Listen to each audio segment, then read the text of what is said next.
অন্য কারণে ঘটনা ঘটলে সেটাও দেখাইতেছেন যে বিএনপি ঘটাইছে। সংস্কার সংস্কার সংস্কার, আরে প্রথম সংস্কারের কথা তো বিএনপি বলেছে, আমাদের নেতা তারেক রহমান বলেছেন। সংস্কারের কথা বিএনপি আগে বলেছে, সংস্কার করেছে, এবং বিএনপি আবার ক্ষমতায় গেলে সংস্কার করবে, এটা আমরা বলতে পারি। আজকে ইউনূস সাহেবও বলবো, আপনার লোভ আছে কিনা জানি না, কিন্তু আপনার আশেপাশে যারা আছে তারা হয়তো আরো একটু বেশি দিন ক্ষমতায় থাকতে চান।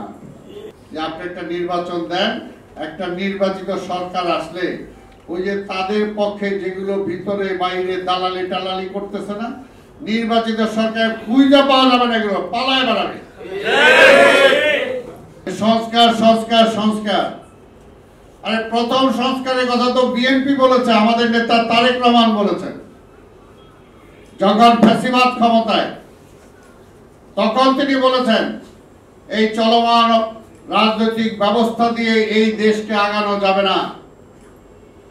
সেই কারণে তিনি ওই ফ্যাসিবাদ যখন ক্ষমতায় ছিলেন তখনই তিনি 31 দফা দিয়েছেন। এই 31 দফা নিয়ে বিভিন্ন রাজনৈতিক দলগুলোর সাথে আলোচনা করেছেন। বেশিরভাগ রাজনৈতিক দল 31 দফার সাথে একমত প্রকাশ করেছে। সংস্কারের কথা বিএনপি আগে বলেছে, সংস্কার করেছে, এবং বিএনপি আবার ক্ষমতায় গেলে সংস্কার করবে, এটা আমরা বলতে পারি। এটা হাসিনা না, যে হাসিনা 14 সালে নির্বাচনের আগে বলল যে আমার এই ভোটটা হয়ে যাক, তারপরে আমি ক্ষমতা ছেড়ে দিয়ে সবকিছু আবার ঠিক আরেকটা নির্বাচন দেব। কিন্তু ওই চেয়ারে বসার পরে আর ওই লোভ সামাল দিতে পারবেন না।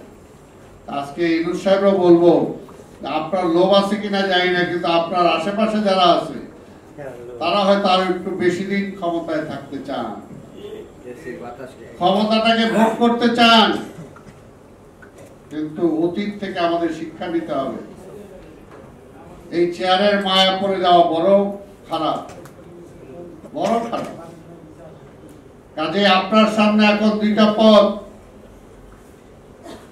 যে আপনি জনগণের সামনে আগামী দিনে বাংলাদেশের ইতিহাসে আপনার নাম স্বর্ণাক্ষরে লেখা থাকবে, নাকি আপনার আশেপাশে যারা আপনাকে মিসগাইড করার চেষ্টা করছে তাদের কথা শুনে আপনি বেশি দিন ক্ষমতায় থাকতে চেয়ে আপনার আশেপাশে যারা অপকর্ম করছে, আমরা বলতে চাই না, অনেকে বাইরের জন্য দরকার। আজকে যে উন্নয়নের কথা বলেন,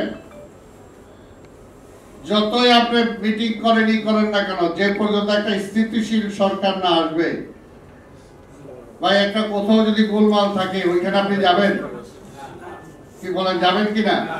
এই নদীর ওই পারে কেরানীগঞ্জে যে আমাদের সালামের এলাকায়, মুর্শিদাবাদে খুব মারামারি, কতদিন ধরে হট্টগোল হইতেছে, তখন আপনার বাবা বা আপনি আপনার সন্তানকে যাইতে দিবেন ওখানে? আজকে তেমনি একটা দেশে স্থিতিশীলতা না আসলে যত কথাই বলেন না কেন, মানুষ ওইখানে এসে টাকা রাখবেন, বাংলাদেশের জনগণই তো রাখবে না। নতুন কোনো ডেভেলপমেন্ট হবে না, নতুন কোনো স্কিম হবে না, নতুন কোনো ইন্ডাস্ট্রি হবে না, যে পর্যন্ত একটা স্থিতিশীল সরকার না আসবে।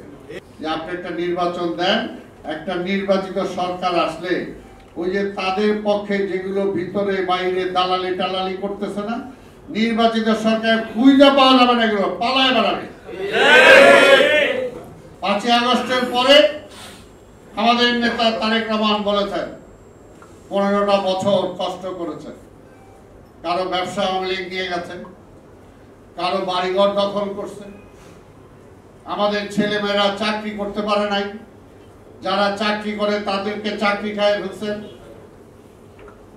অন্য জায়গায় পাঠায় দিচ্ছেন। যে সমস্ত ছেলেমেয়েরা নতুন পড়াশোনা করে পাশ করছে তারা চাকরিতে ইন্টারভিউ দিতে পারে নাই। তারপরও তিনি বলেছেন এখন কোনো কিছু করা যাবে না, শান্ত থাকতে হবে। সেই কারণেই কিন্তু আমরা শান্ত আছি। ওই যে দুই একটা জায়গায় কিছু কিছু ঘটনা ঘটতেছে, আমরা স্বীকার করি, তাদের বিরুদ্ধে ব্যবস্থা নেওয়া হয়েছে। আবার কোথাও অন্য কারণে ঘটনা ঘটলে সেটাও দেখাইতেছেন যে বিএনপি ঘটাইছে। আমরা বলেছি যে তাহলে আইন কি করে, পুলিশ কি করে, কেন তাদেরকে গ্রেফতার করে না? অর্থাৎ আপনি আইনের শাসনটা, পুলিশের ব্যবস্থাটা এখন পর্যন্ত পুরোপুরি কার্যকর করতে পারছেন না।